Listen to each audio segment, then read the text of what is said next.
Susan Page is USA Today's Washington bureau chief. Good morning. Hey, good morning. So we see Hillary Clinton campaigning for the third straight day in a battleground state that also has a competitive Senate race. What does that tell us? Well, you know, where these candidates are tells you all about where the race is. Donald Trump is in Florida, a must-win state for him in a state he's trailing. Hillary Clinton is going to New Hampshire. She has a pretty safe lead in New Hampshire, 8 points in the Real Clear Politics average, but it's a state where they hope to defeat Kelly Ayotte and get a Democratic in that Senate seat. And you see that when she goes to North Carolina, another place where they're hoping to double up, not just carry the state for her, but flip a Senate seat as well.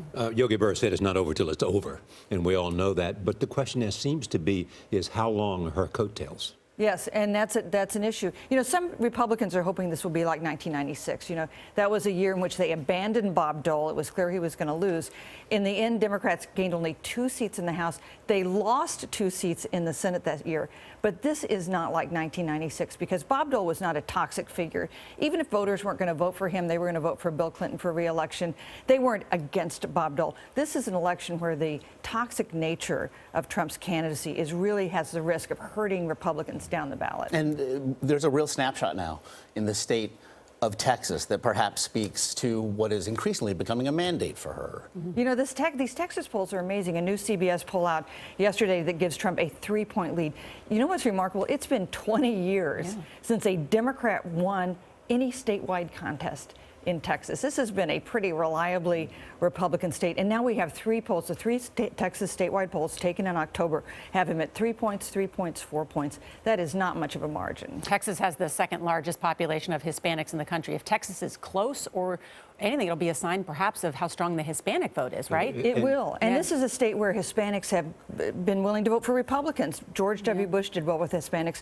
So did Rick Perry. Is Ted Cruz up this time? Ted Cruz is not up this time. Yeah. Let me ask you about a new poll out this morning that shows Hillary Clinton ahead by with male voters. Male voters is usually always a gender gap. Men vote for Republicans traditionally. Women tend to favor Democrats. I don't know if this will turn out on Election Day, but this is one poll. Yeah, that is remarkable. And she solidified big support among women. So he needs big support among men. At the moment, even polls that don't show him behind among men show him with just a narrow margin there. Much has been made about the Podesta emails. What does it say? I mean, when you just look at them, what does it say about Washington, the way Washington works, and the way politics is played at the highest level? So I'll tell you, in Washington, people say, well, sure, this is how we know things work. But I think Americans look at the kind of cozy relationship between powerful interests and the way behind the scenes conversations go, and they think this does not represent my interests. These are the interests of people with power who contribute to campaigns, who contribute to the Clinton Foundation. This is how they modify and tweak their political message to make points. We all knew that was going on, but this is an extraordinary look inside the way Washington actually works, and I think a lot of Americans look at that and think that's not how I want it to work. One of the arguments Donald Trump was trying to make, but couldn't get in the way of his own other. That's right. Drain the swamp is not a bad message, although I'm not sure he's the candidate who's able to deliver it. It would seem to perhaps what either candidate will face come November 9th. The USA Today has a piece out, Healing America. You looked at other contentious elections in other countries. What does it say about the ability to govern of either candidate? Here's the paradox for Hillary Clinton. She seems headed toward a pretty decisive victory, but with a really divided nation. And will she be able to govern? We went to 6 different countries that have had close and contentious elections, back to 1994 in South Africa, or as recently as the Brexit vote in Britain. And we found a couple things. One is often it takes a really long time to heal. Another is it makes a difference what the losing candidate does. Yeah. We looked at a race in Mexico in 2006. The guy who lost never conceded. It has caused huge problems for Mexico.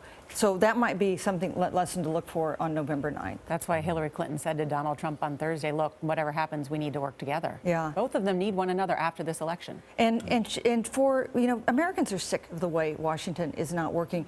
Do we just have 4 more years of the kind of gridlock and partisan warfare, or is there some kind of development that breaks through that? And I don't think we know the answer to that yet. We're going to find out starting in 15 days. Susan Page, as always, we appreciate it. Is that it? Only 15 days?